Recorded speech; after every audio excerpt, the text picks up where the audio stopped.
네, 여러분 안녕하십니까? 11월 13일 토요일 아침입니다. 주말 아침 매일 성경 묵상 함께 나누겠습니다. 오늘은 어제에 이어서 사사기 6장 11절에서 24절까지 말씀인데요. 제가 11절과 12절 두 구절을 봉독해 드립니다. 여호와의 사자가 아비에셀 사람 요아스에게 속한 오보라에 이르러 상수리 나무 아래 앉으니라.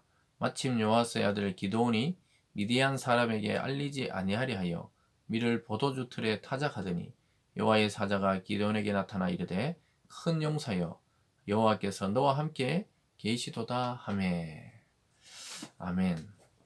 오늘 본문이 11절에서 24절까지 조금 길지만 이 전체적인 내용을 중심으로 한번 살펴보도록 하겠습니다. 오늘 제목은 큰 용사여, 큰 용사여 라는 제목으로 말씀을 증거하겠습니다.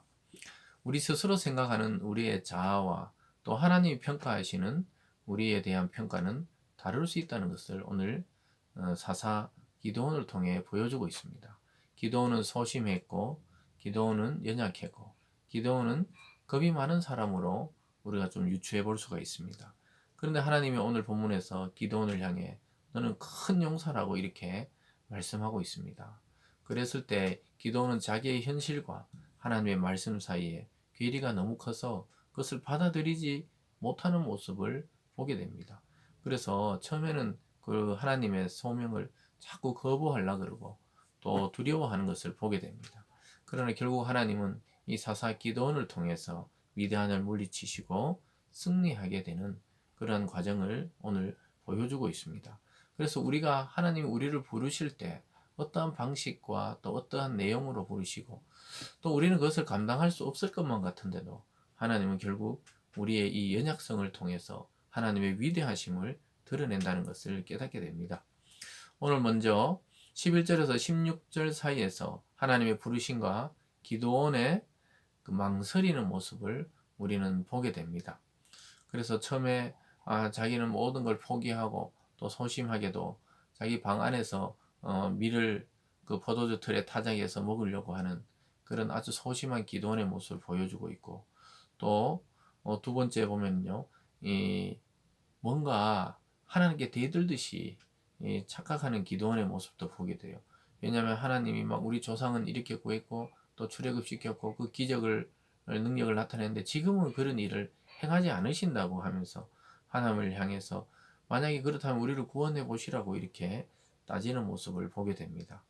그리고 또 소심한 기드온의 모습을 15절과 16절에서 또한 보게 되는 것을 봅니다. 그래서 이 모든 것이 보면은 기드온은 안 된다고 이야기하는 것이고 하나님은 너를 통해 이루시겠다고 하는 것입니다. 12절에 본 여호와의 사자가 기드온에게 나타나 이르되 큰 용사여 여호와께서 너와 함께 계시도다. 이 뒷말이 중요합니다. 큰 용사 기드온이지만 그게 가능했던 이유는 하나님이 너와 함께 하기 때문이라는 것이죠. 저와 여러분이 아무리 연약하고 사회에서 뭐 드러낼 것 없고 보잘 것 없어도 하나님이 함께 하신다면 우리를 통해 하나님의 큰 일을 이루실 수 있다는 것을 보여줍니다. 근데 기드온은 이야기해요. 어찌해서 그러면 우리가 이렇게 압제당하게 하냐고, 하나님이 살아계시는데 이럴 수 있냐고. 13절에 보면요, 기드온이 그때 대답하되 오 나의 주여 여호와께서 우리와 함께 계시면 어찌 이 모든 일이 우리에게 일어났나이까. 하나님이 계시는데 왜 하나님의 백성인 이스라엘이 이렇게 압제받냐는 거죠. 하나님이 역사하지 않은 거라고 생각하고 있습니다. 계속 보면 또 우리 조상들이 일찍이 우리에게 이르기를 여호와께서 우리를 애굽에서 올라오게 하신 것이 아니냐. 그 모든 이적이 어디 있나이까. 이제 여호와께서 우리를 버리사 미디안의 손에 우리를 넘겨주셨나이다 하니. 기드온은 지금 착각하고 있어요. 하나님이 우리를 버렸다고 생각합니다. 자기 민족이 죄를 지어서 하나님을 떠난 것을 생각 안 하고 하나님이 우리를 버렸다는 거예요. 출애굽할 때는 기적을 보여주시고 광야에서 능력을 보여주셨는데 지금은 우리를 버려서 미디안의 손에 넘겨줬다. 이렇게 체념하는 기드온의 모습을 보게 됩니다. 왜 하나님이 능력 있는 분이고 기적을 베풀고 또 출애굽처럼 그런 기적을 베풀면 우리를 구원할 수 있는데 왜 이렇게 우리를 비참하게 만들었냐 이렇게 따지고 있습니다. 그랬을 때 14절에 하나님이 설명합니다. 여호와께서 그를 향하여 이르시되 너는 가서 이 너의 힘으로 이스라엘을 미디안 손에서 구원하라. 내가 너를 보낸 것이 아니냐 하시니라. 아까 12절하고 비슷하죠. 내가 함께 하겠다. 그건 내가 너를 보낸 것이 아니냐. 너가 가서 미디안을 구원해라. 이렇게 말하고 있습니다. 그랬을 때 기드온이 이렇게 대답해요. 15절에 그러나 기드온이 그에게 대답하되 오 주여 내가 무엇으로 이스라엘을 구원하리이까. 보소서 나의 집은 므낫세 중에 극히 약하고 나는 내 아버지 집에서 가장 작은 자니라. 이건 겸손이 아니고 실제 기드온이 그랬습니다.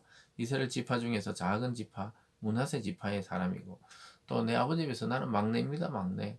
제일 어린 자입니다. 이런 말이죠. 근데 어떻게 내가 하나님의 그 큰 일을 행할 수 있냐는 거죠. 사오명에 대해서 부르심에 대해서 자꾸 거부하는 모습을 아직 볼 수가 있습니다. 근데 하나님은 또 설득하십니다. 16절에 보면 여호와께서 그에게 이르시되 내가 반드시 너와 함께 하리라. 내가 미디안 사람 치기를 한 사람 치는 듯 하리라 하시니라. 한 명을 탁 치듯이 이스라엘의 그 미디안의 그 수만 명을 치고 승리하게 된다. 왜냐 내가 하나님 내가 너와 함께 하기 때문이라고 말씀하고 있습니다. 여러분 이게 얼마나 위대한 약속입니까? 우리는 늘 두렵고 주저하고 망설이기 쉽습니다. 근데 하나님은 그렇지 않다는 거죠. 내가 함께하면 넉넉하게 승리할 수 있을 것이라고 계속해서 설득하고 약속하고 있습니다.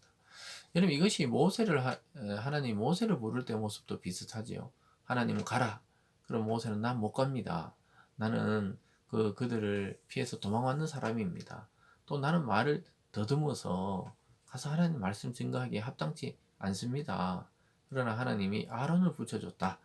이렇게 설득하면서 계속 인간의 하나님이 부르심에 당장 이렇게 바로 이해할 수도 있지만 대부분은 못한다고 이야기합니다. 왜냐하면 현실을 봤을 때 그게 가능하지가 않는 거예요. 뭐 오늘날도 마찬가지죠. 성도로 살아가는 것, 또 목회자로 부르심, 선교사로 부르심. 이 처음에는 자꾸 거부하고 싶은 생각이 들어요. 어떤 마음에서는 해보고 싶다가도 이게 할 수가 없다. 이런 생각이 많이 듭니다. 근데 하나님은 계속 말씀으로 설득하죠. 할 수 있다. 내가 너와 함께 하겠다. 또 너의 일이 아닌 나의 일이다. 이렇게 계속 설득하는 것을 보게 됩니다. 그러면서 오늘 두 번째로 징표를 구하는 기드온의 모습을 보게 됩니다. 그러면 증거를 보여달라고 이야기해요. 17절에 보면 기드온이 그에게 대답하여 만일 내가 주께 은혜를 입어 싸우면 나와 말씀하신 이가 주 되시는 표징을 내게 보이소서. 내가 예물을 가지고 다시 주께로 와서 그것을 주 앞에 드리기까지 이곳을 떠나지 마소서 하니 그가 이르되 내가 너를 돌아올 때까지 머무르리라 하니라. 그래서 뭐 기드온이 가서 염소 새끼를 준비하고 떡을 준비해 가지고 상수리 아래 딱 가져다가 하나님의 사자에게 줍니다. 그랬을 때 하나님의 사자 거기 부으라 그러고 불을 붙이는 것을 보게 돼요. 21절에 보면요. 여호와의 사자가 손에 잡은 지팡이 끝을 내밀고 고기와 무교병에 대니 불이 바위에서 나와 고기와 무교병을 살랐고 여호와의 사자는 떠나서 보이지 아니한지라.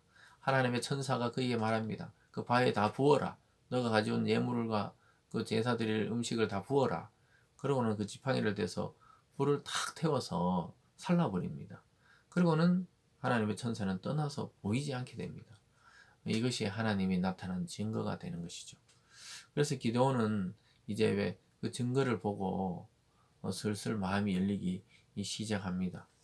그렇지만 여전히 기드온이 불안해하니까 하나님께서 그를 살려주셔서 여호와 샬롬이란 이름을 드러내게 됩니다.